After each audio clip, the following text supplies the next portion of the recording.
Tensions rise. You punch a kid. Yeah, I gotta make sure to put content warnings on that one. Yeah. I've got to say, these are always my favorite sessions where I can just sit back and watch you guys roleplay. I get to bullshit my magnificent mansion. Yep. I'm just like, this is great. Just getting to know these characters. On a scale of 1 to Batman, how much did I want this to be the Wayne Manor? Yeah. I did not intend on punching a kid, but I was being like, hey, I'm fine. Stop asking me. Yeah, Maliq is sensitive about his drinking, even if he doesn't. If he doesn't outwardly show it. I like so far we've seen like Maliq very like keeping it together, like keeping this facade up, and I think we just saw that first crack. Yeah. That was definitely a bleed through of his inner demons. When he's like, I am a follower of this hoe. Yeah. Yeah. Did that like throw him off mentally a little bit when he had to admit that? Or when he decided to admit that, I guess. It shows. I don't think we ever. It was not an easy decision, but seeing someone far younger than him about to take on that responsibility and like not being cool with it, he was like, I can't let her. What is another burn scar for me? Yeah. It's a bit of a soft side bleed through it. I also love the juxtaposition of that moment towards the end of the episode to you punching Aleksander. Yeah, we're all bonding. Protecting one kid and punching another. Yep. Well, someone look. You gave me bad corn dogs. You present me with an opportunity to be a shithead. I was gonna say, in all fairness, we're two very different types of kids. In all fairness, that moment was a Snyder bleed. Yeah. More than anything else. It was a Snyder bleed, but I also think that Maliq sees a little bit of himself in Mish. Yeah. And he was like, this kid will take it. He'll be fine. This kid grew up on the streets. Yeah, he grew up on the streets. He's fine. It's like, not the first time he's been hit by an adult. He's just like the epitome of that shit-eating grin.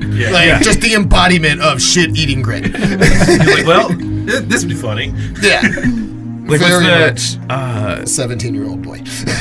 what was it? Is it Back to the Future? When he's like, call me this one more time. I think it is Back to the Future. I know exactly the reference you're talking about, but I don't know the movie now. Call me chicken. Yeah, Call me one chicken. more Yeah, time. that's it. Yeah. I mean, it's like, what's that goddamn movie? No, that is that's actually from the 2008 seminal film Hancock. Oh, yeah. Even better, Paul. Yeah, I love that movie. Which is funny because it's Will Smith and talking about punching people. Yeah. Oh boy. Oh boy. I was thinking about the one that's like, say motherfucker one more time. Yeah. And he pulls out the fucking gun. But yeah, because I remember that scene now, because that's when he tosses the dude like hundreds of feet into the air and just like, all right, and then just waits to catch. I love that fucking movie. Damn, is Maliq Hancock? I hope not. I mean, We'll see. Yeah. Time will there's tell. definitely some parallels there. There are some parallels. How are you feeling, Haley? Now we've played a couple like sessions now, like. Yeah. As a player, having fun. That's great. I was gonna say you're doing great. Yes. Like I can say with 100% certainty that us, like me, Jason, and Derek, did not roleplay half as well as you did in our first campaign. No. It took us months. Yeah. No, I will say, we didn't have any experienced players whatsoever, so we were all fresh, and I think that that made it take longer for us, but you just fucking hopped right in. I mean, even if we were playing with experienced players, it still would have been longer than one fucking session before we started role-playing heavy. Like, it's been fantastic. You're killing it. I also love how we're splitting the party right off the rip. Yep. Yeah. I tried so hard to not split it. I love the fact that you guys took my NPC's advice to split the party. I was like, they're never gonna. I said it. I was like, they're never gonna go for this. I was like, all right. I was like, bet. So me not staying was on purpose because like, we gotta split up. That's a little bit of meta-ing on my end. I'm like, The two people that have pretty decent investigations or rather good investigation should not be doing the same task. Yeah. Look, you gave Zelda the option to go to a library, but not like an official library, because that would have been hard for her. But this is like a private library, and you know, you made it sound like there's a lot of fucking There's information a here. lot of So information like there. that was like her perfect. She doesn't have to go back out on the street. She doesn't have to go anywhere. She can pour through books she hasn't done that. It is in all so the books long. and information that Isadora has gathered on her an indefinite amount of time doing through her adventures. And the reason it's so far into the earth is specifically to survive another decimation. Yeah, that makes sense. To keep this library Yep. protected, So that's. I mean, you There are present Zelda with that fail-safes option. in this house. That's it. She's done. There are decimation fail-safes in this house specifically just to save the information. Honestly, depending on the amount of information in here, she may spend literally all night and take a point of exhaustion, not sleeping. Like, You can absolutely. I reward that kind of role. oh, I'm sure, but like, with exhaustion. With exhaustion, yeah. with mechanics. but no, Reward like, that kind of thing by rewarding the. I guess it depends on how quickly she's able to comb through the information and what all information is there. And what kind of help Maliq is gonna be. yeah, not a lot. Stumble just me over there. Yeah. Just But gonna go also, and like, throw that out Maliq there. grew up in like the church libraries. Yeah. And like that was Yeah. I chose the cloistered scholar background. Like yeah. that's Malik's whole thing is library access. Oh and yeah, stuff. so like you have like whereas Zelda has a lot of like arcane and like practical like stuff knowledge. Like you'll have a lot of religious knowledge. Like, Yep. You grew up in the church. But I'm also hammered. yeah. Yeah. So, 'cause that took But I did sage. throw up. Yeah. So And you had some corn dogs. Are Are we Corn dogs. going to implement a puke and rally kind of mechanic? Please, I don't want to on a podcast. yeah, I think we already talked about it enough in this one. Yes. that's what I'm saying. I do, however, I was think going that- to say my vote against that is don't. Yeah. I was gonna say to talk seriously, we don't want to gamify it. So I'm not. Yeah. I'm kind of We just do not letting wanna you, benefit like Derek, the actual impose negative whatever for- disadvantages on your character you want to. Because I don't think we need like a set in stone mechanic. I think we No, can kind of it's play it's with kind it, of fluid. and Yeah, I agree with that, and I think that's when you and I were talking about it originally. That was one thing that we talked about is just we can have some like stuff kind of out there that we think about, but it needs to be fluid. It can't be like, oh, I've had 3 drinks, now I'm this level, and now I've had 5 drinks, and I'm at, like, no, it can be. Yeah, especially know, like how do you figure out the tolerance of somebody who's been drinking for the last 70 years? Yeah, and Daily. beer versus wine versus also- liquor, Yeah. like they're all different. Yeah, and obviously, again, to get serious, we make jokes, we're having fun, we all love Maliq, but, if you have, we'll put links in the description of the video, for any kind of substance use help you guys may want to look into, because it is a real thing, and it's really serious, and... Yeah.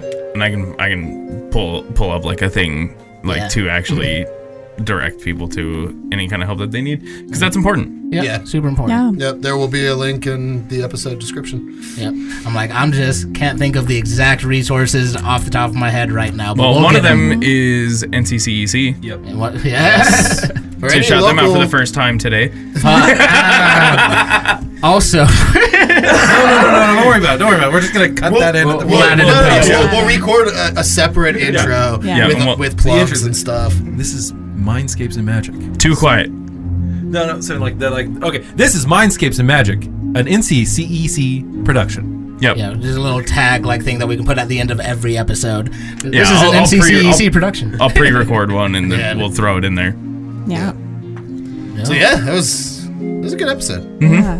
Yeah, fuck that. You guys are doing great. Yeah. That Nat 1 really threw Eldon. That's one of like- those mechanics that's totally up to the DM, and I personally love because it's like you failed miserably, Yeah. and he passed, and so it's just like.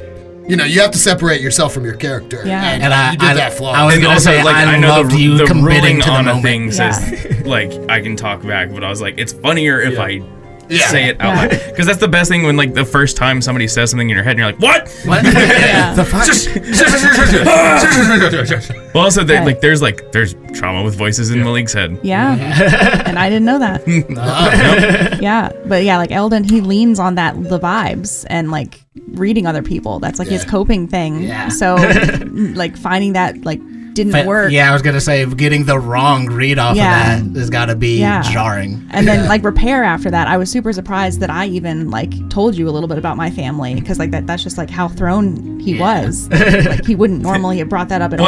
And would that have been the case had Maliq not just been like outwardly like just kind of egging you on? Yeah. Because I think we've had like a little bit of interaction, but like Maliq's not malicious, but he will poke at buttons. Yeah. I think too, like having that mention of being a bastard, and you know, from that connection too, probably through some. Yeah, you and Thilda Swinton. Yeah. We have a lot in common. Yeah. Death of a half sibling. Bastards. Yeah. Truly, I didn't do it on purpose, but I was creating the NPC and I was like, well. Seems like you did. And, you know, in all seriousness, too, we use these words, but I am actually a bastard. So, you know, it is okay. I don't know if the message means why. Is that it's okay just because. Guys, it's okay. My friend's black. Same energy. But it's okay. No, I mean, there's difficult family dynamics all over the place. Yep, and it happens to everybody. Yep. Everyone has a family, whether they like it or not. Mm-hmm. It's true. And we can definitely dig into some more family drama on the next episodes of Mindscapes and Magic. I can't wait until old. We'll see you in the stars. See you next time.